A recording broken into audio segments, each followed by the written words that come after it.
So welcome to the first episode of our Director Stand-Up Conversation series. The purpose of this series is to give boards and directors some highly relevant content that's action-based so that they can take it back to their boardrooms. Today's topic is around climate change governance, and I'm joined by one of my colleagues, Jane Crombie. Jane's got a background in investment, and so she hears firsthand from investors and corporates on what their attitude is to climate risk and sustainability. So climate change has been on the periphery of boards' agendas for the best part of the last decade. But now we're seeing a change, and really at the beginning of this year, we saw at Directors Australia boards stand up and take notice of climate change, and there was one fundamental reason for this, and it was a summer of bushfires. So in a recent report, Deloitte Access Economics has estimated that by 2070, the economic cost of unchecked climate change will shrink Australia's GDP by 6% and cost nearly 1 million jobs. Usefully, that work goes on to flip the debate and highlight the economic and social opportunities from taking action now. So COVID might have necessitated boards to temporarily move their attention away from climate change. But Jane, my sense is that now the focus is coming back and boards are really looking at ESG, environmental, social and governance factors, which includes climate change, more so than ever. You're absolutely right, Karen. Almost every week I see a new investment opportunity with ethical, sustainable, responsible, green or ESG in its name. And over recent years it's become increasingly obvious that the weight of capital is shifting away from industries and stocks that are perceived to be carbon intensive or socially or environmentally destructive. And one of the main reasons for this is the millennial demographic, this age group around 24 to 40 at the moment, and they are a powerful force behind this change. And superannuation funds are now applying pressure to their investment managers to invest sustainably based on the expectations of these members. Of course, stakeholder engagement is critical to developing strategy. Companies have to hear from their stakeholders, that includes investors, in order to develop their strategy, and they're dependent on stakeholders to successfully deliver their strategy. As you mentioned before, Jane, we're seeing particularly investors have a significant impact when it comes to climate change and sustainability. Can you tell us about some examples of where investors have created this sort of change? In November 2020, an out-of-court settlement was reached in a world-first case where an Australian student filed a legal action against the superannuation fund REST. REST agreed that its trustees do have a duty to manage the financial risks of climate change, and they have undertaken to reduce to zero the emissions within their portfolios by 2050.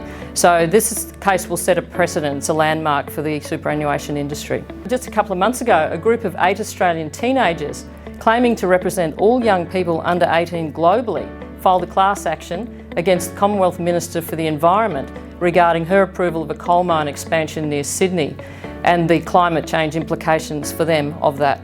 Directors also need to be aware that regulators, industry bodies and market operators are increasingly requiring climate-related disclosures. So some of the things that have really happened over recent times that I think boards and directors need to be aware of include, for example, the final recommendations of the Task Force for Climate-Related Financial Disclosures, new recommendations on assessing climate risk materiality, and that's coming through from the Australian Accounting Standards Board and also the Auditing and Assurance Standards Board, and also updated guidance on climate disclosures from the ASX Corporate Governance Council. So if we come back to the company perspective, there's currently a strong focus on companies having a purpose-led strategy and also being responsible for overseeing an appropriate corporate culture in their organisation. Of course, company values feed into corporate culture. So agreeing to a values-based position on climate change and sustainability, which aligns to company purpose, is obviously a pretty fundamental starting point for boards. And this applies to both for-profit and not-for-profit organisations. I know of one charitable foundation where the board seeks to align its charitable work with youth at risk with its investment principles, and so it invests in assets with positive ESG impacts such as renewable energy, which also focus on the future of our youth. The size and nature of your company and the industry in which it operates will greatly impact the strategic implications of climate change. For some companies operating in carbon-intensive industries, it necessitates a complete change in business model. So some of those emissions-intensive industries, such as coal, oil and gas, agriculture, electricity supply, have been considering the implications of climate change for a long time. But there's a growing realisation in the boards that we work with across all sorts of industries that climate risk is relevant to them, no matter whether they're in a highly emission-intensive space or not. So Karen, an interesting development in his annual letter, the CEO of BlackRock, Larry Fink, stated that climate risk is investment risk and that BlackRock would be holding the boards of portfolio companies to account on climate change. But climate risks are varied and they may include such things as asset devaluations, regulatory fines, supply chain disruption, physical damage to property, reputational damage and loss of business. And there are also, of course, indirect impacts such as on people's mental health. So from a broader economic perspective, climate change risks readily translate into financial risks. So in our board performance methodology at Directors Australia, we ask directors about the extent to which their board has considered climate risks.